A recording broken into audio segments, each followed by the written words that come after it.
단지 여군이라는 이유로 뺨을 때리고 짓밟았던 부하가 알고 보니 국방부 서열일 2위의 딸이자 조카였고 결국 자신을 비호하던 군대 전체가 통째로 심판받게 되는 한 남자의 처절한 몰락 이야기입니다.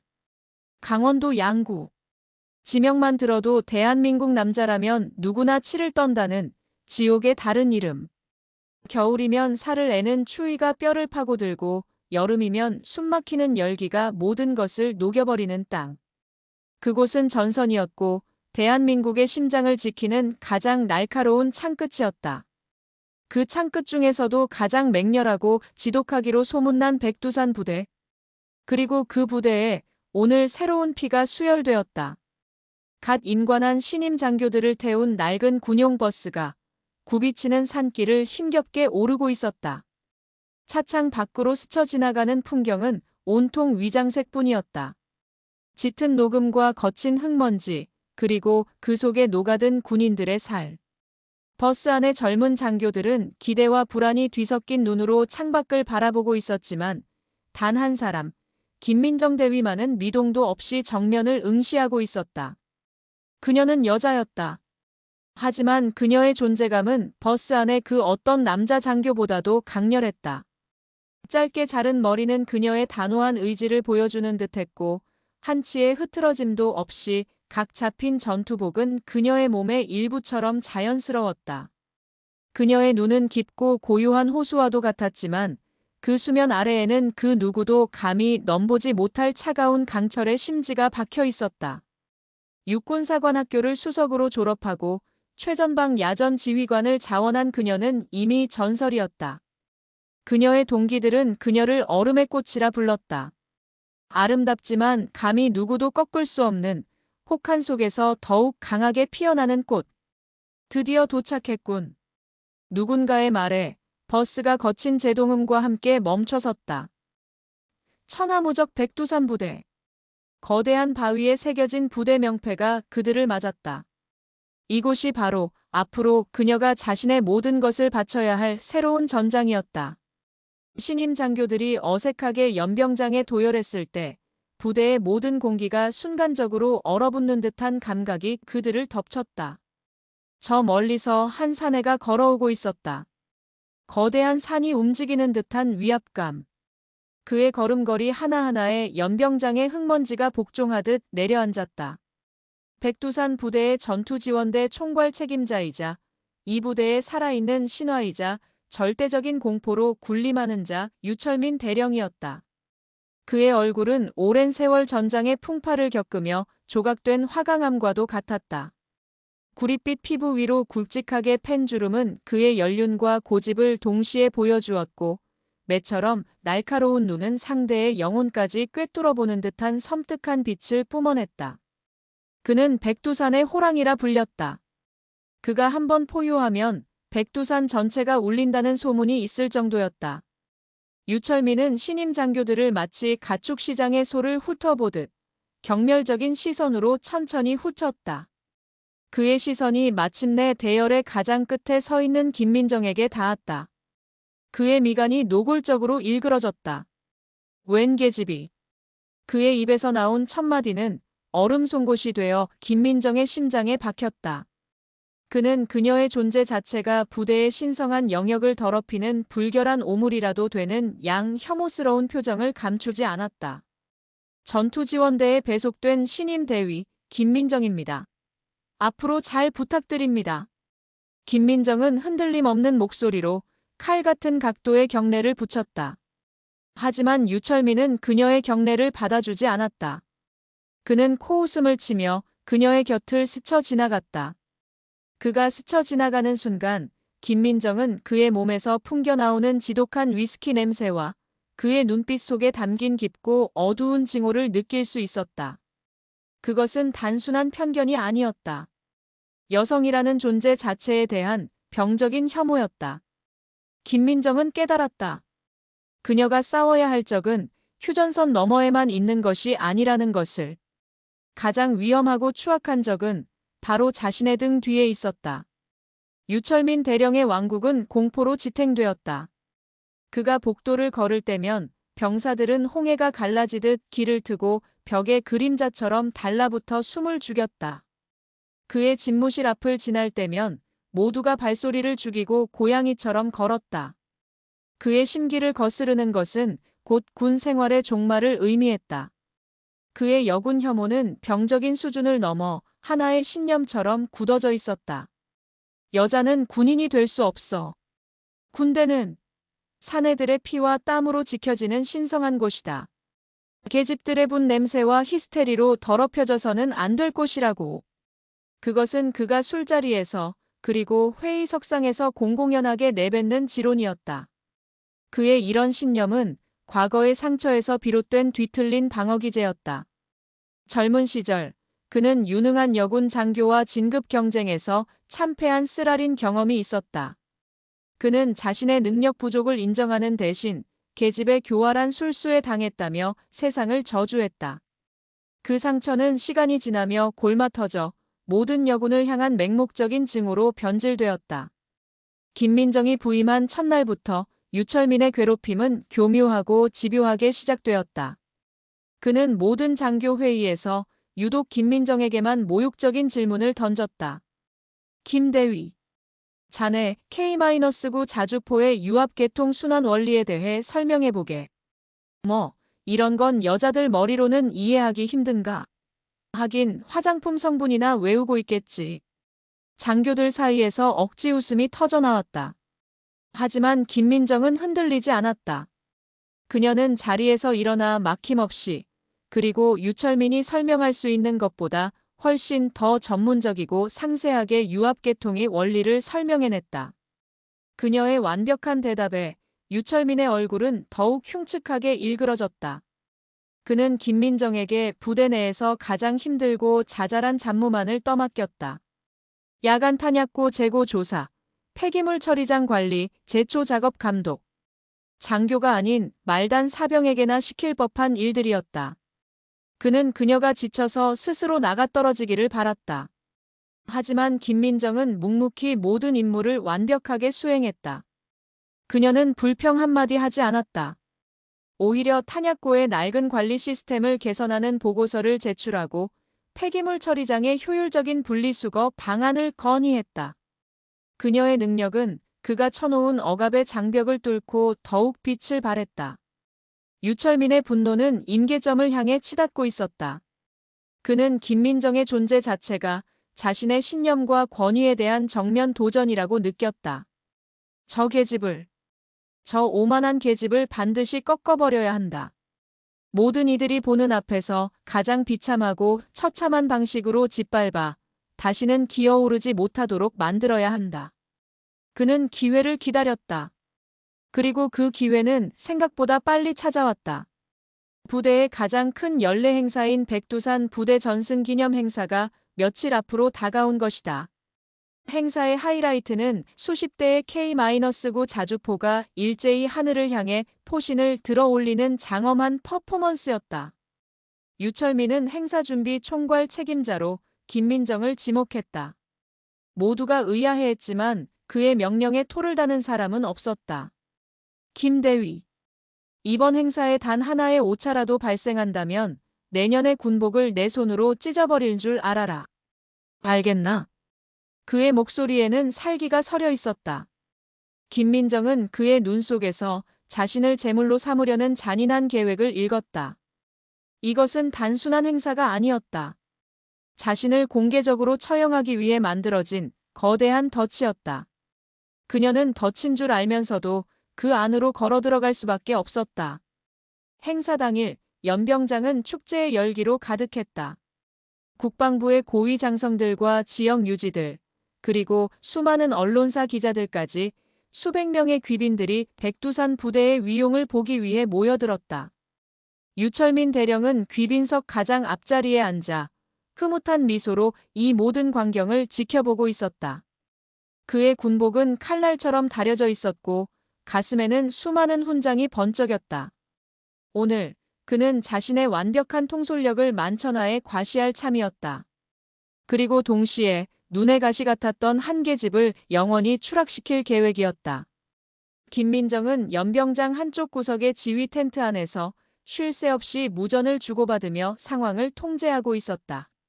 지난 며칠간 그녀는 단 한숨도 제대로 자지 못했다. 행사에 동원될 모든 장비와 인력을 그녀는 자신의 눈으로 직접 확인하고 점검했다. 특히 행사의 핵심인 K-9 자주포 30대에 대해서는 정비반과 함께 밤을 새워가며 모든 부품을 분해하고 재조립하는 수준으로 점검을 마쳤다. 완벽했다. 그녀가 아는 한 그 어떤 문제도 발생할 수 없었다. 이제 곧 저희 백두산 부대의 심장이자 자랑인 K-9 자주포 부대의 위용을 보시겠습니다. 행사 사회자의 우렁찬 목소리와 함께 연병장 중앙으로 K-9 자주포 30대가 위풍당당하게 들어섰다. 거대한 강철의 괴물들이 일사불란하게 움직이는 모습에 관중석에서는 감탄사가 터져나왔다. 자주포 부대, 사열 준비! 명령과 함께 30대의 자주포가 도열을 마쳤다. 이제 마지막 하이라이트, 모든 자주포가 일제히 하늘을 향해 포신을 들어 올리는 하늘을 향한 포효 퍼포먼스만이 남아있었다. 전 부대 포신을 올려! 지휘관의 명령이 떨어지는 순간 위잉 마이너스 묵직한 기계음과 함께 29대의 자주포 포신이 약속이나 한 듯 하늘을 향해 서서히 솟아오르기 시작했다. 장엄한 광경이었다. 하지만 단 한 대, 대열의 가장 중앙에 있던 15번 자주포만이 미동도 하지 않았다. 마치 죽은 듯이 그 육중한 포신을 땅으로 떨군 채 침묵을 지키고 있었다. 순간 연병장의 모든 공기가 얼어붙었다. 축제의 분위기는 순식간에 싸늘한 정적으로 변했다. 수백 명의 귀빈들과 기자들이 웅성거리기 시작했다. 완벽해야 할 행사에 치명적인 오점이 발생한 것이다. 지휘 텐트 안의 김민정은 자신의 눈을 의심했다. 말도 안 돼. 15번 자주포는 자신이 어젯밤 마지막까지 직접 점검했던 차량이었다. 유압계통, 동력 전달 장치, 모든 것이 완벽했다. 그런데 왜? 귀빈석에 앉아있던 유철민의 입가에 누구도 눈치채지 못할 잔인한 미소가 걸렸다. 모든 것이 그의 계획대로였다.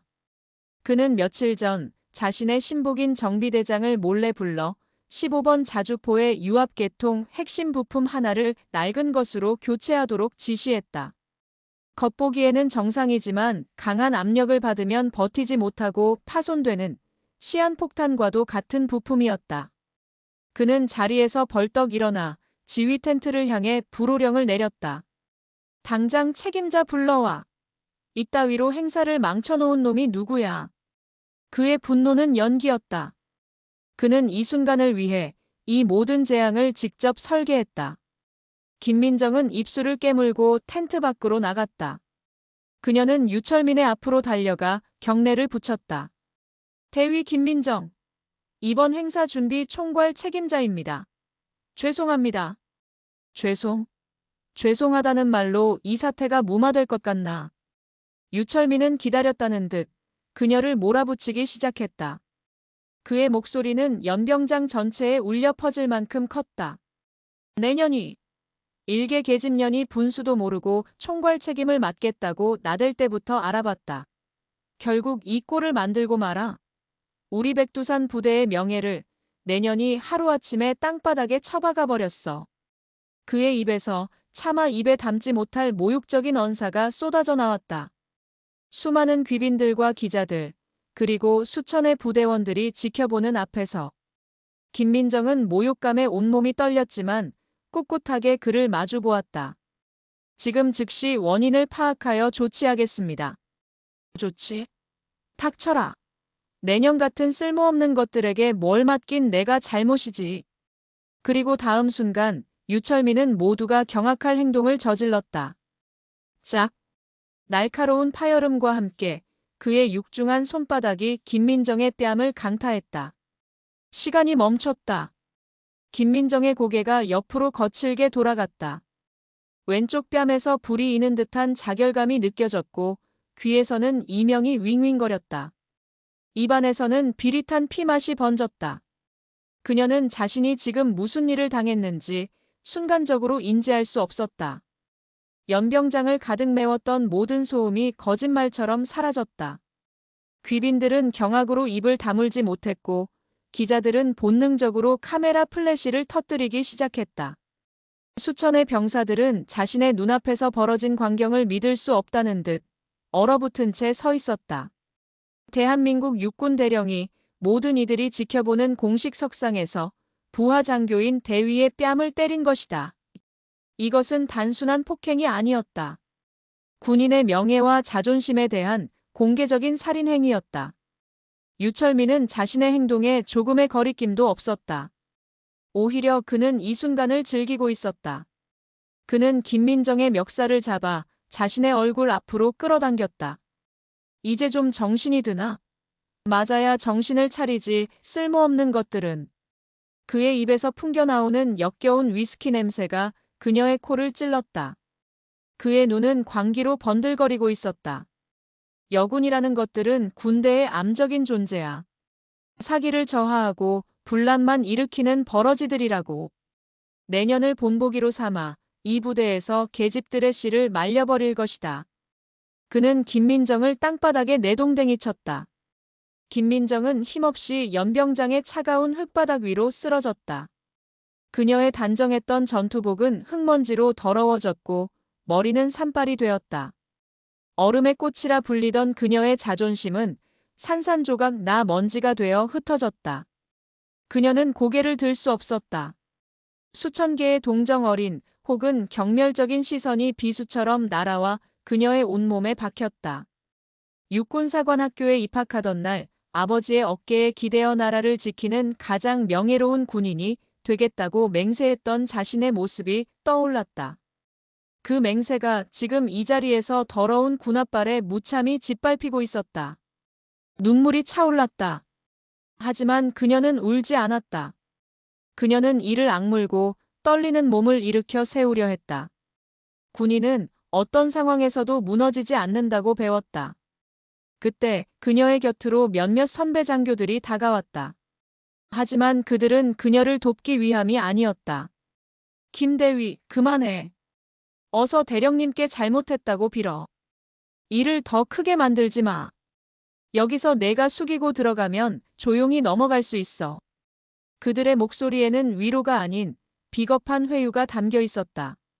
그들은 진실이나 정의에는 관심이 없었다. 오직 이 사태를 빨리 무마시켜 자신들에게 불똥이 튀는 것을 막고 싶을 뿐이었다. 김민정은 절망했다. 이것이 자신이 충성을 맹세했던 군의 민낯이란 말인가. 썩어빠진 권력에 기생하여 불의에 눈 감고 동료의 고통을 외면하는 비겁자들의 제국. 그녀는 모든 것을 포기하고 싶었다. 이 더러운 군복을 벗어던지고 이곳을 떠나고 싶었다. 하지만 그녀는 그럴 수 없었다. 그녀의 마음속에서 꺼지지 않는 작은 불씨 하나가 타오르고 있었다. 이대로 무너질 수는 없다. 이것이 끝이어서는 안 된다. 그녀는 자신을 둘러싼 비겁한 선배들을 뿌리치고 다시 한번 유철민을 마주 보았다. 그녀의 눈은 더 이상 슬픔에 젖어 있지 않았다. 그 안에는 모든 것을 불태워버릴 듯한 차갑고도 뜨거운 분노의 불꽃이 타오르고 있었다. 그 눈빛을 마주한 유철민은 순간 자신도 모르게 움찔했다. 그것은 더 이상 상처 입은 짐승의 눈이 아니었다. 모든 것을 걸고 적의 심장에 뛰어들 준비를 마친 전사의 눈이었다. 그날 밤 백두산 부대는 폭풍전야의 고요함에 휩싸였다. 김민정은 의무실의 차가운 침대에 누워 있었다. 왼쪽 뺨은 흉하게 부어올랐고 온몸은 두들겨 맞은 듯 쑤셨다. 하지만 육체의 고통은 그녀의 마음속에 새겨진 상처에 비하면 아무것도 아니었다.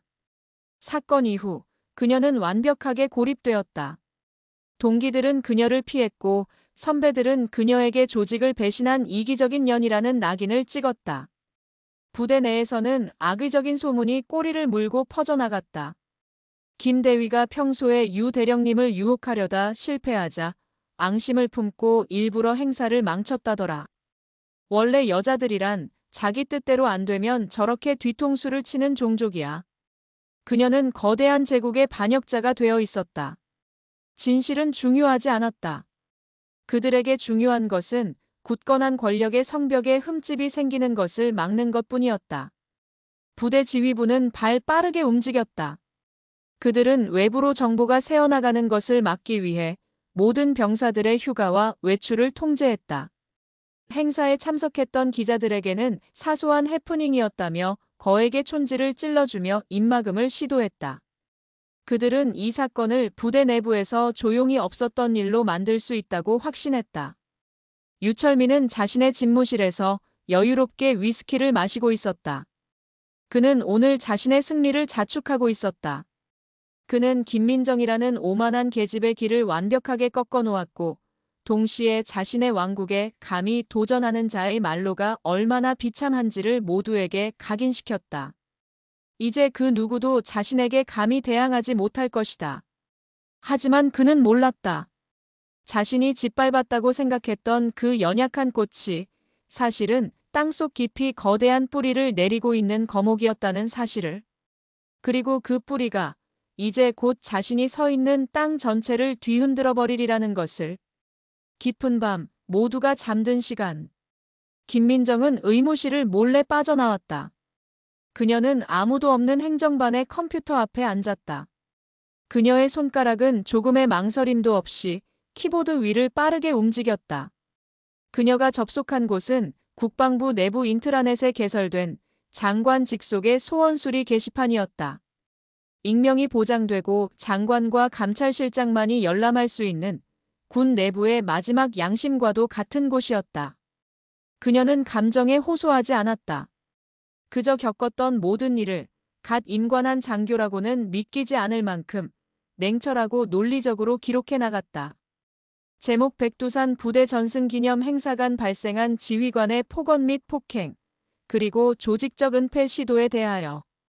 그녀는 육하원 측에 따라 유철민의 폭언과 폭행 사실을 상세히 기록했다. 그리고 그 이후 부대 지휘부가 어떻게 이 사건을 은폐하고 자신을 고립시키려 했는지에 대한 정황 증거까지 낱낱이 서술했다. 그녀의 글은 개인적인 하소연이 아니었다. 군에 썩어빠진 환부를 도려내달라는 한 군인의 처절한 고발장이었다. 글의 마지막에 그녀는 자신의 실명과 계급, 군번을 똑똑히 밝혔다.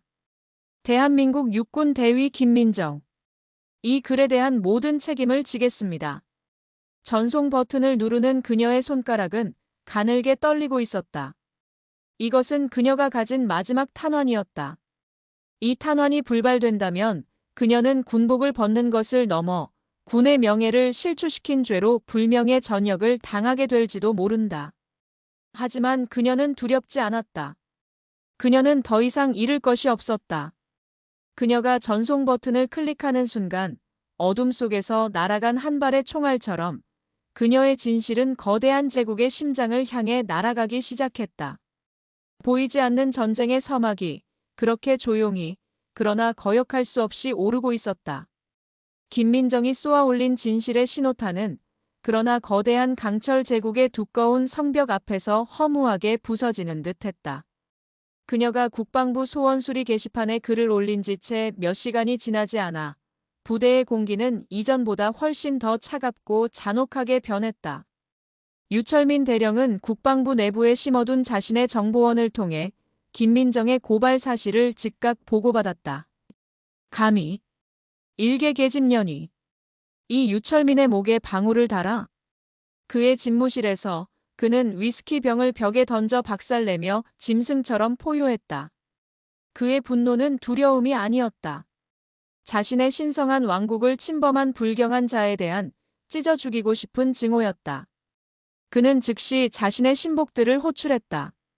지금부터 김민정 대위를 철저하게 합법적으로 조여버린다. 그의 눈이 뱀처럼 번뜩였다. 꼬투리 잡을 건 뭐든 찾아내. 훈련 평가, 내무 관리, 서류 작업. 먼지 한 톨까지 털어서 그년이 얼마나 무능하고 문제 많은 장교인지 증명할 서류를 만들어. 이번 기회에 반역자의 말로가 얼마나 비참한지 부대 전체에 똑똑히 각인시켜주는 거야. 그날 이후 김민정을 향한 조직적인 탄압이 시작되었다. 그녀는 갑작스러운 야간 비상훈련에 내몰렸고 사소한 절차 하나를 어겼다는 이유로 전 부대원 앞에서 모욕적인 질책을 받아야 했다. 그녀가 작성한 모든 보고서는 오탈자 하나까지 지적당하며 수십 번씩 반려되었다. 그녀의 중대는 특별감찰 대상으로 지정되어 숨 쉴 틈 없는 압박을 받았다. 그녀를 동정하던 몇몇 동기들마저 유철민의 서슬퍼런 위협 앞에 등을 돌렸다. 그녀는 완벽한 무인도에 갇힌 죄수였다. 물과 식량은 끊겼고 사방에서는 거대한 파도가 그녀를 집어삼키려 하고 있었다. 유철민은 자신의 승리를 확신했다. 군대라는 조직은 거대한 톱니바퀴와도 같다. 튀어나온 못 하나를 갈아버리는 것쯤은 일도 아니었다. 그는 김민정이 제풀에 지쳐 무너지거나 혹은 스스로 군복을 벗어 던지게 될 것이라 믿어 의심치 않았다. 김민정은 하루하루 피가 마르는 듯한 고통 속에서 버텼다. 그녀가 국방부에 보낸 서신은 마치 깊은 바닷속으로 가라앉은 유리병 편지처럼 아무런 답장도 아무런 변화도 가져오지 않았다. 그녀의 마지막 탄환은 불발된 것 같았다. 절망이 검은 안개처럼 그녀의 심장을 옥죄어왔다. 하지만 그녀도 유철민도 모르고 있었다. 그들이 벌인 공개 처형극을 예상치 못한 곳에서 지켜본 제3의 눈이 있었다는 사실을. 그리고 그 눈이 이 거대한 강철 제국을 무너뜨릴 가장 치명적인 아킬레스건이 되리라는 것을. 이진우. 40 중반의 평범한 회사원이었다. 그가 다니는 회사는 K-9 자주포의 핵심 부품을 납품하는 작은 방위 산업체였다. 그날 그는 부품의 야전 성능을 점검하기 위해 백두산 부대 전승 기념 행사에 파견 나와 있었다. 그는 귀빈석의 가장 후미진 곳에서 지루한 표정으로 행사를 지켜보고 있었다. 군대라는 곳의 경직된 문화는 그에게는 너무나도 낯설고 불편했다. 그러다 그는 보았다. 자주포 한 대가 멈춰서고 거대한 산과도 같은 대령이 불같이 화를 내는 모습을. 그리고 그 대령이 젊은 여군 장교의 뺨을 무자비하게 후려치는 그 끔찍한 순간을. 헉! 이진우는 자신도 모르게 숨을 멈췄다. 그의 심장이 쿵 하고 내려앉았다. 그의 딸도 내년이면 김민정 대위와 비슷한 나이가 된다. 만약 자신의 딸이 저런 끔찍한 수모를 당한다면 그는 상상만으로도 피가 거꾸로 솟는 듯했다. 그는 본능적으로 주머니 속에 스마트폰을 꺼내들었다. 그리고 줌 기능을 최대로 당겨 땅바닥에 쓰러진 여군 장교와 그녀를 보며 경멸적으로 비웃는 대령의 모습을 몰래 촬영하기 시작했다. 짧은 영상이었지만 그 안에는 한 인간의 존엄성이 무참히 짓밟히는 모든 과정이 고스란히 담겨 있었다. 그날 밤 집으로 돌아온 이진우는 밤새 잠을 이루지 못했다. 그의 머릿속에서는 낮에 촬영한 영상이 떠나지 않았다. 이 영상을 공개해야 할까? 하지만 만약 이 일이 외부에 알려진다면 군의 심기를 건드린 죄로 자신의 회사는 국방부와의 모든 계약이 끊길지도 모른다. 자신의 목은 물론 수십 명 동료들의 밥줄까지 위태로워지는 것이다.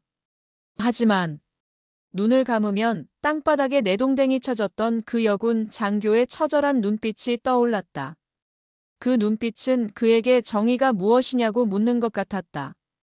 비겁하게 외면할 것인가 아니면 위험을 무릅쓰고 진실의 편에 설 것인가. 며칠을 고뇌하던 그는 마침내 결심했다. 그는 익명성이 보장되는 해외 서버를 통해 자신이 촬영한 영상을 대한민국 최대의 온라인 커뮤니티에 업로드했다. 그리고 제목을 이렇게 붙였다. 충격 고발. 대한민국 군대의 민낯. 당신의 아들, 딸이 당할 수도 있습니다. 그가 올린 단 하나의 영상은 그가 상상했던 것보다 훨씬 더 거대한 폭풍을 불러일으켰다. 영상은 업로드된 지 1시간도 채 되지 않아 수십만 건의 조회수를 기록하며 인터넷을 집어삼켰다. 네티즌들은 경악했다. 그리고 분노했다. 이게 21세기 대한민국 군대라고? 저 대령놈 당장 끌어내서 족쳐라. 저 여군 장교 눈빛 좀 봐. 내 딸이었으면 저놈들 다 죽여버렸다. 국방부는 뭐하나? 당장 진상규명하고 관련자들 엄벌해라. 분노의 불길은 온라인을 넘어 오프라인 세상으로 들불처럼 번져나갔다. 모든 주요 언론사들이 이 사건을 일면 톱기사로 다루기 시작했다. TV 뉴스에서는 하루 종일 해당 영상이 반복해서 재생되었다. 여군 장교 폭행 사건은 대한민국 전체를 뒤흔드는 국방 게이트로 비화되었다. 청와대와 국방부의 전화기는 불이 나기 시작했다. 국민들의 분노는 하늘을 찔렀고 군에 대한 신뢰는 땅으로 곤두박질 쳤다. 국방부 장관은 자신의 집무실에서 책상을 내리치며 포효했다. 백두산 부대, 그놈들은 대체 뭘 하고 있었던 거야? 이 지경이 될 때까지 보고 한 줄 올리지 않고. 그는 더 이상 부대의 자체 조사를 믿을 수 없었다. 이 들끓는 여론을 잠재우고 무너진 군의 명예를 되찾기 위해서는 상상을 초월하는 충격요법이 필요했다. 그는 수화기를 들었다. 그가 연결한 곳은 국방부 내에서도 가장 비밀스럽고 가장 두려운 존재로 알려진 부서였다. 국방부 직속 특별조사단. 나 장관이다. 지금 즉시 저승사자를 내 방으로 들라 해. 저승사자. 그것은 국방부 특별조사단의 단장, 이정수 대령의 별명이었다. 그는 그 어떤 파벌에도 속하지 않고 오직 법과 원칙에 따라서만 움직이는 강철 같은 사나이였다. 그의 손에 한번 걸리면 그 상대가 장성이든 국회의원이든 살아서 돌아오지 못한다고 해서 붙여진 별명. 그는 부패한 군인들에게는 저승사자였고 억울한 군인들에게는 마지막 희망이었다. 잠시 후 집무실 문이 열리고 칼날처럼 날카로운 인상의 이정수 대령이 안으로 들어왔다. 장관님, 부르셨습니까? 국방부 장관은 자리에서 일어나 그에게 직접 영상을 보여주었다. 영상을 지켜보던 이정수 대령의 눈빛이 얼음처럼 차갑게 빛나기 시작했다. 이정수 대령, 자네에게 이번 사건의 전권을 위임한다. 장관이 비장한 목소리로 말했다. 성역은 없다. 관련된 놈들이 누구든 그놈들의 계급이 무엇이든 전부 다 파헤쳐서 뿌리째 뽑아버리게. 자네 뒤에는 내가 있네. 명 받들겠습니다. 이정수 대령은 짧게 대답하고 돌아섰다. 그의 발걸음에는 이제 곧 시작될 거대한 피해 숙청을 예고하는 서늘한 바람이 일고 있었다. 제9장 저승사자의 낫, 죄인의 목을 겨누다. 저승사자 이정수 대령의 등장은 백두산 부대를 공포의 도가니로 몰아넣었다. 그는 단 3명의 정예 수사관만을 대동한 채 헬기를 타고 부대에 강림했다. 그는 부대 지휘관들의 영접을 무시하고 곧바로 사건의 핵심 증거인 멈춰 선 15번 K-9 자주포로 향했다. 유철민 대령은 애써 태연한 척하며 그의 곁에서 변명을 늘어놓았다. 이 대령, 오해십니다. 그날은 행사 압박감 때문에 제가 잠시 이성을 잃었을 뿐입니다. 김 대위와는 이미 원만히 화해했습니다. 이정수는 그의 말을 듣는 둥마는 둥, 자주포의 유압계통 덮개를 열라고 지시했다. 그리고 그는 파손된 부품을 맨눈으로 확인한 후 함께 온 정비 전문가에게 나지막이 물었다. 어떻게 생각하나? 이 부품. 마모 상태나 부식 정도로 보아 최소 10년은 넘은 구형 부품입니다. 누군가 의도적으로 신형 부품 대신 이 낡은 부품으로 교체한 것이 확실합니다. 그 한마디에 유철민의 얼굴이 하얗게 질렸다. 이정수는 유철민을 돌아보며 처음으로 입을 열었다. 유철민 대령. 당신은 지금부터 이번 사건의 피의자 신분이다. 저승사자의 낫이 마침내 죄인의 목을 겨누기 시작했다. 특별조사단의 수사는 무자비했다. 그들은 부대의 모든 CCTV와 통신 기록을 압수하고 모든 관련자들을 소환하여 밤샘 조사를 벌였다. 유철민의 비호 아래 진실을 은폐하려 했던 장교들은 이정수의 얼음 같은 눈빛 앞에서 하나둘씩 무너져 내렸다. 그리고 마침내 결정적인 증언이 확보되었다. 수년간 유철민의 성희롱과 괴롭힘에 시달려왔던 또 다른 여군 장교 이선아 대위가 용기를 낸 것이다. 그녀는 조사실에서 눈물을 흘리며 유철민의 모든 만행을 폭로했다. 그는 상습적으로 저희 여군들을 술자리에 불러내 시중을 들게 했습니다. 거부하는 날에는 훈련평가에서 최하점을 주거나 온갖 트집을 잡아 징계위원회에 회부하겠다고 협박했습니다. 김민정 대위가 당한 일은 예견된 일이었습니다. 이선아 대위의 용기 있는 증언은 유철민의 목에 걸린 밧줄을 더욱 세게 옥죄었다. 이정수는 모든 증거를 확보한 후 마지막으로 김민정 대위를 불렀다. 그는 그녀에게 유철민과의 대질 신문을 제안했다. 취조실. 두 사람이 마주 앉았다. 유철민은 마지막까지도 뻔뻔했다. 김민정, 내년이 감히 나를 모함해. 내가 언제 너를 폭행했다는 거냐? 내가 행사를 망친 책임을 피하려고 지금 거짓말을 하고 있는 게 아니냐? 그가 악을 쓰며 소리치는 순간 김민정은 조용히 자신의 휴대폰을 꺼내 테이블 위에 올려놓았다. 그리고 녹음 파일을 재생했다. 짝 하는 날카로운 파열음과 함께 유철민 자신의 목소리가 취조실에 울려 퍼졌다. 이제 좀 정신이 드나? 맞아야 정신을 차리지 쓸모없는 것들은. 그것은 폭행 직후 선배 장교들이 자신을 회유할 때 몰래 녹음해 두었던 파일이었다. 결정적인 증거였다. 유철민의 얼굴에서 모든 족과 희망이 사라졌다. 그는 더 이상 아무 말도 하지 못하고 잿빛이 된 얼굴로 고개를 숙였다. 유철민의 모든 죄악은 만천하에 드러났다. 하지만 그는 아직 끝나지 않았다고 생각했다. 그의 뒤에는 육군 참모총장을 비롯한 군내의 막강한 실세들이 있었다. 그는 그들이 자신을 이대로 버리지 않을 것이라고 기껏해야 보직 해임이나 정직 정도의 가벼운 징계로 이번 사태를 무마시켜 줄 것이라고 굳게 믿고 있었다. 국방부 장관 역시 고민에 빠졌다. 유철민을 법대로 처리하자니 군 내부의 반발과 정치적 부담이 너무나도 컸다. 이 사건을 조용히 덮고 싶은 유혹이 그의 마음을 흔들었다. 바로 그때 그의 집무실에 설치된 단 두 곳으로만 연결되는 붉은색 직통 전화기가 울렸다. 한 곳은 청와대, 그리고 다른 한 곳은 합동참모본부 의장실이었다. 나 합참의장일세. 수화기 너머로 대한민국군 서열 1위 김진욱 합참의장의 낮고 위험 있는 목소리가 들려왔다. 백두산 부대건 보고받았네. 장관, 이번 일 절대 그냥 넘어가서는 안 되네.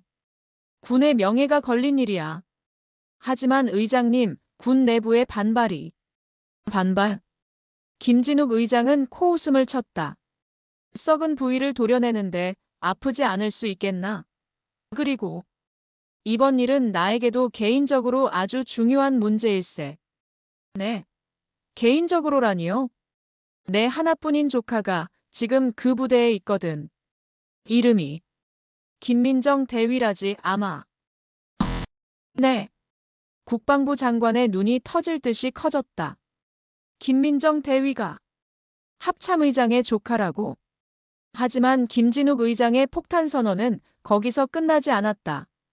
그리고 지금 내 옆에 이 문제에 나보다 더 관심이 많은 분이 와 계시네. 그는 수화기를 옆 사람에게 넘겼다. 잠시 후 수화기 너머로 더욱 충격적인 목소리가 들려왔다. 장관. 나 국방차관 하강훈이요. 대한민국 국방부 서열 2위 하강훈 국방차관. 그는 군 내에서 가장 강직하고 청렴하기로 소문난 모두의 존경을 받는 인물이었다. 차관님, 어쩐 일이십니까? 내 딸이 지금 그 지옥 같은 곳에서 혼자 싸우고 있다는데 아비로서 가만히 있을 수 있겠소? 딸. 김민정 대위가 국방차관의 딸이었다. 국방부 장관의 머릿속이 하얗게 비었다. 그는 자신이 지금껏 얼마나 어리석은 고민을 했는지 깨달았다. 이 사건은 이제 그가 개입할 수 있는 수준을 넘어섰다. 대한민국군을 움직이는 두 명의 최고신이 자신들의 딸이자 조카를 위해 직접 움직이기 시작한 것이다. 그날 오후 백두산 부대 상공에 이틀 전과는 비교도 할 수 없을 만큼 거대한 위용의 헬기 2대가 나타났다. 한 대에는 합동참모본부의 휘장이, 다른 한 대에는 국방부 장관의 휘장이 선명하게 새겨져 있었다. 자신의 집무실에서 징계 수위를 낮추기 위해 여기저기 전화를 돌리고 있던 유철민 대령은 창밖의 광경을 보고 자신의 눈을 의심했다. 합참의장님과 국방차관님께서 어째서? 그는 아직 자신을 심판하기 위해 내려오는 2명의 신이 자신이 그토록 멸시하고 짓밟았던 한 여군의 아버지와 외삼촌이라는 경천동지할 사실을 모르고 있었다. 그의 왕국에 진짜 지옥의 문이 열리고 있었다. 백두산 부대의 연병장은 일촉즉발의 화약고와도 같았다. 부대의 모든 장성들과 지휘관들은 마치 사열을 받는 신병처럼 꼿꼿하게 굳은 채 연병장 중앙으로 걸어 나오는 2 사내에게서 눈을 떼지 못했다. 대한민국 국방부 서열 2위, 국방차관 하강훈. 대한민국군 서열 1위, 합동참모의장 김진욱. 이 나라 군부를 움직이는 2개의 태양이 예고도 없이 이 첩첩산중의 부대에 동시에 강림한 것이다. 유철민 대령은 자신의 등줄기에서 흘러내리는 식은땀을 주체할 수 없었다. 그는 필사적으로 머리를 굴렸다. 왜? 도대체 왜 이 거물들이 이곳에? 단순한 시찰이라고 하기에는 그들의 얼굴에 서린 기운이 너무나도 살벌했다. 2 거인은 연병장에 도열한 그 어떤 장성들에게도 눈길 한 번 주지 않았다. 그들의 시선은 오직 한 곳, 의무실에서 막 호출되어 연병장 한쪽에 어색하게 서 있는 한 사람에게로 향해 있었다. 김민정 대위. 하강훈 차관과 김진욱 의장은 마치 약속이나 한 듯 수천의 군중을 가르며 김민정을 향해 똑바로 걸어갔다. 유철민과 다른 지휘관들은 당황하여 그들의 뒤를 따랐다. 마침내 하강훈 차관이 김민정의 앞에 섰다. 그는 아무 말 없이 딸의 부어오른 뺨과 그 안에 담긴 깊은 상처와 꺾이지 않은 의지를 가만히 들여다보았다. 그의 눈빛이 순간 참을 수 없는 슬픔과 분노로 파르르 떨렸다. 이 나라를 지키기 위해 자신의 모든 것을 바쳐왔건만 정작 자신의 딸 하나 지켜주지 못했다는 자괴감. 그리고 감히 신의 영린을 건드린 어리석은 자에 대한 죽음보다 차가운 분노. 차관님, 의장님, 여기까지 어인 행차십니까? 상황 파악이 되지 않은 유철민이 아첨하는 목소리로 끼어들었다. 하강훈 차관은 천천히, 아주 천천히 고개를 돌려 유철민을 쳐다보았다. 그 눈빛과 마주한 순간 유철민은 자신의 심장이 얼어붙는 듯한 공포를 느꼈다. 유철민 대령. 하강훈 차관이 지옥의 밑바닥에서부터 울려오는 듯한 목소리로 물었다. 자네 눈에는 이 장교가 그저 자네 부대의 일개 대위로만 보였는가? 네. 무슨 말씀이신지. 하강훈은 더 이상 그와 말을 섞을 가치도 없다는 듯 김민정의 어깨를 부드럽게 감싸 안았다. 그리고는 연병장의 모든 이들이 들을 수 있도록 그러나 유철민의 심장에 대못을 박듯 나지막이 말했다. 이 아이는 내 딸이다. 순간 연병장의 시간이 멈췄다. 내 딸이다. 그 3글자는 핵폭탄이 되어 유철민의 머릿속에서 폭발했다. 그의 뇌가 이해하기를 거부했다. 딸? 국방차관의 딸? 자신이 계집년이라 모욕하고 뺨을 때리고 군복을 찢어버리겠다고 협박했던 저 여자가 거짓말. 말도 안 돼. 그의 입에서 헛소리가 새어나왔다. 그의 오만했던 얼굴은 순식간에 무너져 내렸다. 경악은 불신으로, 불신은 이내 모든 것을 포기한 절망으로, 그리고 절망은 죽음을 눈앞에 둔 자의 원초적인 공포로 변해갔다. 그의 다리가 풀리고 그는 그 자리에 주저앉을 뻔했다. 하지만 심판은 이제 시작일 뿐이었다. 이번에는 김진욱 합참의장이 나섰다. 그는 유철민을 벌레 보듯 내려다보며 옆에 선부관에게 명령했다. 지금 즉시 합참 직속 특별지휘 검열단을 소집한다. 검열단은 이 시간부로 백두산 부대 사단 전체의 지휘권을 인수한다. 사단장을 포함한 모든 지휘관은 직무에서 즉시 배제하고 검열단의 통제에 따르도록 사단 전체의 지휘권을 박탈하겠다는 사실상의 계엄령 선포였다. 그리고 그는 손가락으로 넋이 나간 채 바닥만 쳐다보고 있는 유철민을 가리켰다. 저자는 군인의 명예를 더럽힌 반역자다. 여봐라. 당장 저자의 군복을 벗기고 지하 감옥에 쳐넣어라. 당장. 그의 불호령에 합참의장 직속 헌병들이 달려나와 유철민의 양팔을 우악스럽게 붙들었다. 바로 어제까지만 해도 자신 앞에서 벌벌 떨던 헌병들이었다. 이거 놔. 이거 놓으라고. 내가 누군 줄 알고. 유철민은 마지막 발악을 했지만 그의 저항은 허무했다. 헌병들은 그의 어깨에 달린 대령 계급장을 거칠게 뜯어냈다. 그의 훈장들이 바닥으로 떨어져 흙먼지 속에 처박혔다. 그의 모든 권력과 명예가 그렇게 한 줌의 먼지가 되어 사라졌다. 내가 잘못했다. 민정아, 아니 김대위. 내가 잘못했어. 살려줘. 그는 마지막으로 김민정을 향해 애원했지만 그녀는 그에게 눈길 한 번 주지 않았다. 그녀의 눈은 자신을 위해 강림한 아버지와 외삼촌을 향한 슬프고도 뜨거운 감사함으로 젖어 있었다. 신들의 심판은 그렇게 한 죄인의 비명과 함께 시작되었다. 유철민이 짐승처럼 끌려나간 연병장에는 죽음과도 같은 침묵만이 흘렀다. 남은 지휘관들은 사색이 된 얼굴로 자신들의 목에 칼날이 들어올 차례를 기다리는 죄수처럼 떨고 있었다. 하강훈 차관과 김진욱 의장은 그들을 이끌고 사단 본부의 가장 큰 회의실로 들어갔다. 거대한 테이블을 사이에 두고 두 신과 수십 명의 죄인들이 마주 앉았다. 회의실 문이 열리고 저승사자 이정수 대령이 안으로 들어왔다. 그는 두 사람에게 경례를 붙인 후 자신이 지난 며칠간 조사한 결과가 담긴 두꺼운 보고서를 테이블 위에 올려놓았다. 보고 드리겠습니다. 이정수의 목소리는 감정 한 점 섞이지 않은 날카로운 칼날 그 자체였다. 유철민 대령의 폭행 사건은 빙산의 일각에 불과했습니다. 본관이 조사한 바에 따르면 백두산 부대 사단 전체에 지휘관들의 묵인 하에 상습적인 병사 폭행 및 가혹행위, 여군을 향한 성희롱 및 인사, 불이익, 그리고 군수품 횡령 등 온갖 부패와 비리가 만연해 있음이 확인되었습니다.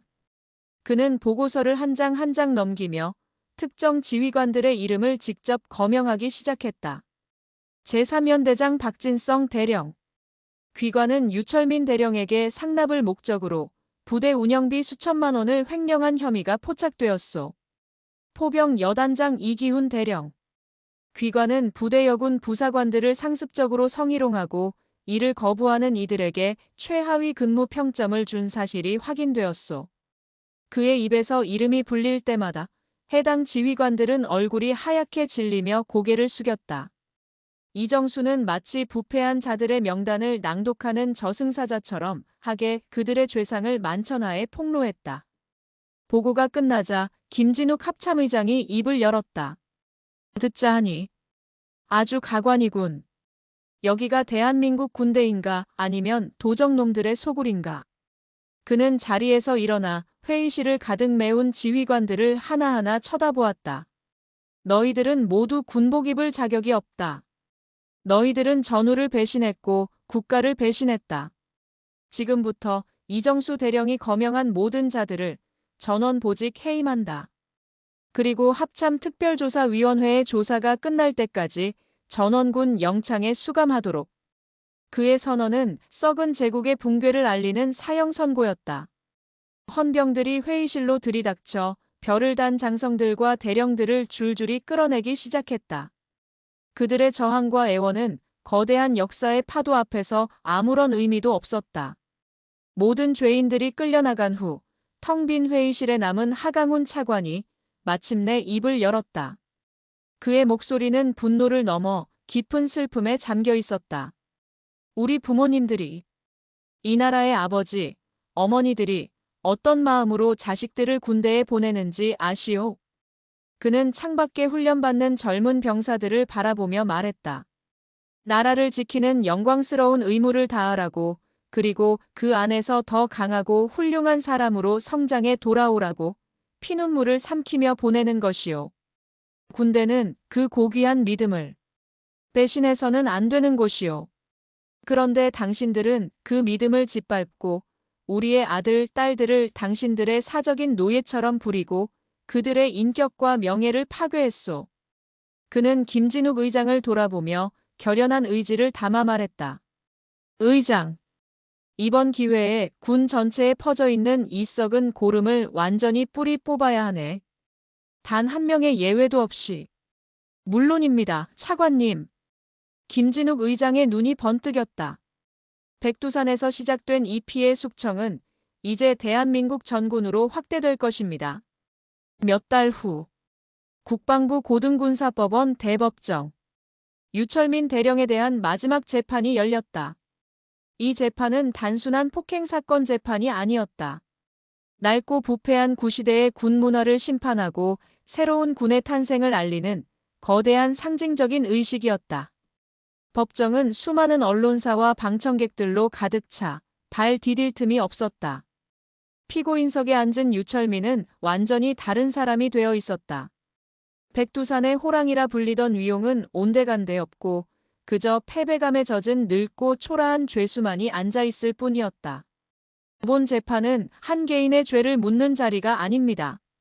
젊은 군 검사는 배심원들을 향해 피를 토하듯 역설했다.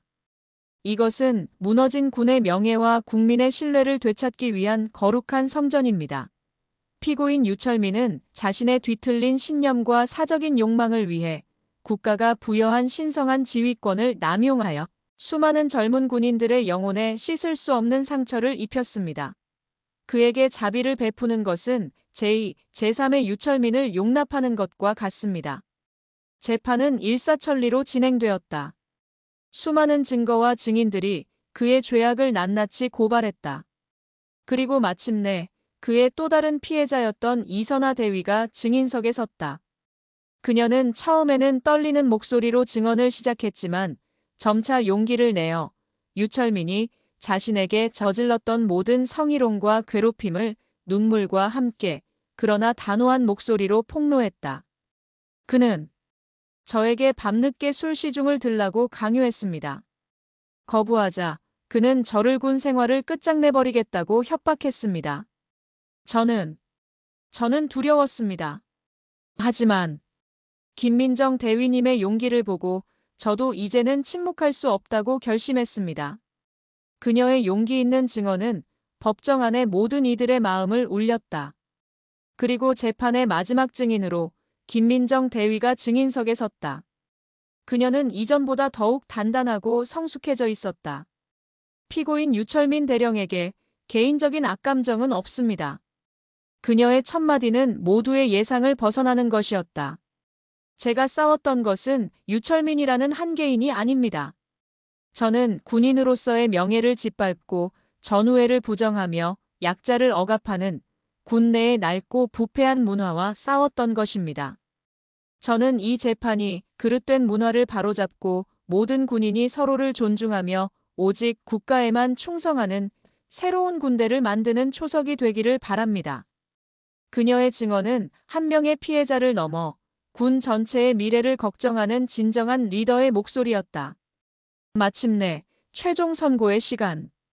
재판장은 자리에서 일어나 법정 전체에 울려 퍼지는 장엄한 목소리로 판결을 낭독했다.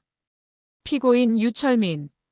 본 법정은 피고인의 모든 혐의가 유죄로 인정됨을 선고한다. 피고인에게 군인으로서 내릴 수 있는 최고의 형벌인 파면과 함께 징역 20년을 선고한다. 또한 피고인이 국가로부터 받은 모든 훈장과 연금, 국가 유공 혜택을 즉시 박탈한다. 파면과 징역 20년. 선고가 내려지는 순간 유철민은 으악 하는 괴성과 함께 피고인석에서 무너져 내렸다. 그의 길고 길었던 폭정은 그렇게 가장 비참하고 완벽한 종말을 맞이했다. 백두산 부대 사건은 대한민국군의 역사를 바꾸었다. 이 사건을 계기로 국방부에는 장관 직속의 조직문화혁신위원회가 설치되었다. 군 외부의 민간 전문가들이 참여하여 군 내부의 모든 부조리를 감시하고 견제하는 독립적인 국방 옴부즈맨 제도가 도입되었다. 모든 부대에는 성인지 교육이 강화되었고 여군들의 권익 보호를 위한 실질적인 정책들이 쏟아져 나왔다. 유철민의 또 다른 피해자였던 이선하 대위는 군복을 벗고 국방 옴부즈맨 위원회의 전문 상담관으로 새로운 삶을 시작했다. 그녀는 자신의 아픈 경험을 바탕으로 고통받는 다른 군인들의 상처를 치유하는 일에 헌신했다. 그리고 혁명의 중심에 섰던 김민정. 그녀는 당연하다는 듯이 중위로 조기 진급했고 모두가 그녀가 국방부의 핵심 요직으로 영전할 것이라고 예상했다. 그녀의 아버지인 하강훈 차관 역시 딸이 이제는 험한 야전 대신 안전한 곳에서 편하게 근무하기를 바랐다. 하지만 김민정의 선택은 모두의 예상을 다시 한번 뛰어넘었다. 아버지, 저는 백두산 부대로 돌아가고 싶습니다. 그녀는 국방차관실에서 아버지에게 단호하게 말했다. 혁신은 회의실 책상 위에서 보고서로만 이루어지는 것이 아니라고 생각합니다. 진정한 변화는 가장 낮은 곳, 병사들이 땀 흘리는 현장에서부터 시작되어야 합니다. 제가 시작한 싸움입니다. 제가 그곳으로 돌아가 제 손으로 마무리하고 싶습니다.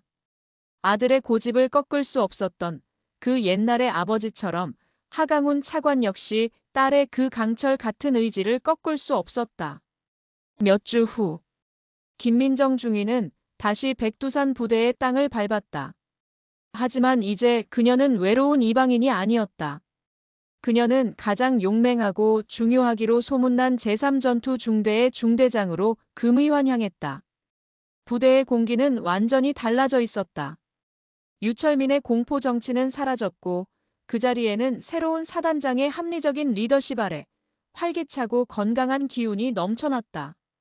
병사들은 그녀를 보자 이전의 동정 어린 시선이 아닌 진심 어린 존경과 경외의 눈빛으로 그녀에게 경례를 붙였다. 물론 변화가 순탄하기만 한 것은 아니었다. 그녀의 중대에는 낡은 군대 문화의 마지막 잔재와도 같은 황정식 원사가 있었다. 그는 여자가 중대장이라니라며 사사건건 그녀의 리더십에 반기를 들었다. 하지만 김민정은 그와 싸우지 않았다. 그녀는 훈련장에서 그 누구보다 먼저 흙탕물에 구르고 가장 무거운 군장을 메고 행군하며 자신의 실력과 리더십을 몸소 증명해 보였다. 그녀의 진심 어린 모습에 황 원사 역시 마침내 마음의 문을 열고 그녀를 진정한 상관으로 인정하게 되었다. 그녀가 이끄는 3중대는 몇 달 후 열린 사단 최우수 전투중대 선발대회에서 압도적인 성적으로 우승을 차지했다. 그녀의 리더십이 그녀가 꿈꾸던 새로운 변화가 틀리지 않았음을 증명해낸 것이다. 상처는 희미해졌지만 결코 사라지지는 않을 것이다. 하지만 그 상처 위에 김민정이라는 이름의 강철보다 단단하고 그 어떤 꽃보다 아름다운 희망이 새롭게 피어나고 있었다. 1년이라는 시간이 흘렀다. 백두산 부대를 뒤덮었던 피와 눈물의 흔적은 굳건하게 돋아난 쇠살 아래로 희미해졌다. 하지만 그 상처가 남긴 교훈은 부대원들의 뼛속 깊이 영원한 각인처럼 새겨졌다. 김민정은 이제 중위가 아닌 소령 진급을 앞둔 유능한 중대장이 되어 있었다. 그녀가 이끄는 3중대는 더 이상 오합지졸이 아니었다. 그녀의 합리적이면서도 강인한 리더십 아래 3중대는 사단 내 최강의 전투력을 자랑하는 살아있는 칼날과도 같은 부대로 다시 태어났다. 병사들은 그녀를 어머니처럼 따랐고 동시에 전설로서 경외했다. 그녀의 혁명은 성공한 듯 보였다. 하지만 운명은 그녀가 진정한 강철로 거듭나기 위한 마지막 시련을 준비하고 있었다. 그날 새벽 북녘의 땅이 아직 깊은 어둠에 잠겨 있을 시간. 콰악-. 고요를 찢는 굉음과 함께 휴전선 최전방을 지키던 7번 감시초소 지피가 거대한 화염에 휩싸였다. 북한군의 기습적인 포격 도발. 적들은 아군의 대응 태세를 시험하고 내부의 혼란을 유발하기 위해 가장 취약한 시간, 가장 고립된 곳을 노린 것이다. 7번 초소. 7번 초소. 응답하라. 사단 지휘통제실의 무전기는 비명 같은 외침만을 토해낼 뿐 7번 초소에서는 아무런 응답도 돌아오지 않았다. 폭격으로 인해 통신망이 완전히 두절된 것이다. 초소장 김중희는 중상을 입었고 살아남은 소수의 병사들은 지휘관을 잃은 채 극심한 공포와 혼란에 빠져 있었다. 이 소식은 즉시 사단 전체에 전파되었다. 새로 부임한 사단장은 유능했지만 신중했다. 그는 섣불리 병력을 투입했다가 적의 추가 매복에 걸려들 것을 우려하여 상황 파악을 위한 정찰조를 먼저 보내기로 결정했다. 합리적인 판단이었지만 1분 1초가 급한 현장에서는 너무나도 더딘 결정이었다. 하지만 김민정은 달랐다. 그녀의 3중대는 피격당한 7번 초소에서 가장 가까운 예비부대였다. 그녀는 지휘부의 명령을 기다리지 않았다. 그녀의 머릿속에서는 단 하나의 생각만이 번개처럼 타오르고 있었다. 내 부하들이, 내 전우들이 죽어가고 있다. 3중대, 전원 전투 준비. 그녀의 불호령에 잠들어 있던 3중대 막사가 30초 만에 깨어났다. 병사들은 한치의 망설임도 없이 반사적으로 전투 장비를 챙기고 완전 무장을 마쳤다. 그녀가 평소 실전처럼 반복했던 훈련이 그들의 몸에 피처럼 흐르고 있었다. 중대장님, 사단 본부의 작전 명령이 아직 하달되지 않았습니다. 독단적으로 움직이는 것은 부중대장이 불안한 얼굴로 그녀를 말렸다. 그녀의 행동은 명백한 명령 불복종이었다. 만약 작전이 실패한다면 그녀는 모든 책임을 지고 군복을 벗어야 할지도 모른다. 김민정은 그를 돌아보며 강철 같은 목소리로 말했다. 보고 체계를 기다리다간 7번 초소의 생존자들은 모두 죽는다. 내가 모든 책임을 진다. 지금부터 3중대는 7번 초소 생존자 구출 및 진지 사수 작전을 개시한다. 우리는 전우를 버리지 않는다. 그녀의 선언에 모든 중대원들의 눈에 뜨거운 불꽃이 타올랐다. 그들이 그토록 믿고 따랐던 지휘관의 모습. 그들은 기꺼이 그녀와 함께 지옥으로 뛰어들 준비가 되어 있었다. 3중대. 진격. 김민정은 장갑차의 가장 선두에 올라 직접 기관총을 잡았다. 그녀가 이끄는 강철의 부대는 어둠을 뚫고 포화가 쏟아지는 최전선을 향해 마치 성난 사자처럼 돌진하기 시작했다. 7번 초소는 지옥이었다. 부상당한 병사들의 신음소리와 끊임없이 날아드는 적의 총탄, 그리고 코를 찌르는 화약 냄새. 살아남은 병사들은 무너진 참호 뒤에 숨어 절망적인 항전을 벌이고 있었다. 바로 그때 그들의 등 뒤에서 구원의 빛처럼 김민정의 3중대가 나타났다. 전원, 엄폐하라. 의무병은 부상자부터 확보해. 김민정은 장갑차에서 뛰어내리며 빗발치는 총탄 속을 뚫고 지휘체계를 장악했다. 그녀의 침착하고 카리스마 넘치는 목소리에 혼란에 빠져있던 병사들은 빠르게 안정을 되찾았다. 그녀는 부상자들을 후방으로 빼내는 동시에 중대의 화력을 완벽하게 배치하여 효과적인 방어선을 구축했다. 그녀는 단순한 지휘관이 아니었다. 그녀는 전장의 여신이었다. 그녀는 적의 화기 위치를 정확하게 예측했고 그들의 다음 공격 루트를 미리 간파하여 역으로 매복을 깔았다. 그녀의 천재적인 지휘 아래 3중대는 최소한의 피해로 적의 파상 공세를 막아냈다. 마침내 동이 트기 시작할 무렵 적들은 자신들의 도발이 완벽하게 제압당했음을 깨닫고 썰물처럼 물러갔다. 김민정의 독단적인 결단과 영웅적인 지휘가 더 큰 전쟁으로 번질 수 있었던 위기에서 나라를 구한 것이다. 상황이 종료된 후 사단장이 현장에 도착했다. 그는 처참한 현장과 그 속에서 늠름하게 부대를 지휘하고 있는 김민정의 모습을 번갈아 보았다. 그는 그녀에게 다가가 아무 말 없이 그녀의 어깨에 붙은 계급장을 손으로 어루만졌다. 그리고는 수많은 병사들이 지켜보는 앞에서 그녀를 향해 거수 경례를 붙였다. 사단장이 일개 중대장에게 보내는 최고의 경이었다. 몇 주 후 청와대. 김민정은 군인에게 주어지는 최고의 영예인 태극무 공훈장을 수여받기 위해 단상 위에 섰다. 그녀의 앞에는 대통령이, 그리고 그녀의 뒤에는 자랑스러운 눈으로 딸을 바라보는 아버지 하강훈 차관과 외삼촌 김진욱 합참의장이 서 있었다. 그녀는 더 이상 누군가의 딸이나 조카가 아니었다. 그녀는 자신의 힘과 능력으로 스스로 전설이 된 것이다. 훈장을 받은 그녀는 다시 한번 모두의 예상을 깨는 선택을 했다. 그녀는 국방부의 수많은 영전 제의를 모두 거절하고 다시 백두산 부대로의 복귀를 자원했다. 다시 1년이 흐른 어느 봄날, 소령으로 진급한 김민정은 작전 장교가 되어 1년 전 그 치열했던 전투가 벌어졌던 7번 초소능선을 다시 찾았다. 그곳에는 그날의 희생을 기리는 작은 추모비가 세워져 있었다. 그녀가 묵념을 하고 있을 때 한 명의 신임 소위가 그녀에게 다가와 씩씩하게 경례를 붙였다. 앳된 얼굴에 당찬 눈빛을 가진 여군 장교였다. 1년 전 바로 자신의 모습이었다. 소령님, 작전 구역 이상 무보고 드립니다. 김민정은 그녀를 보며 아주 희미하게, 그러나 따뜻하게 미소 지었다. 자신이 흘렸던 피와 눈물이 결코 헛되지 않았음을, 자신이 지켜낸 이 땅 위에서 자신과 같은 꿈을 꾸는 새로운 희망들이 이렇게 굳건하게 자라나고 있음을. 그녀는 북녘의 하늘을 바라보았다. 그녀의 싸움은 아직 끝나지 않았다. 아마도 평생 끝나지 않을 것이다. 하지만 이제 그녀는 두렵지 않았다.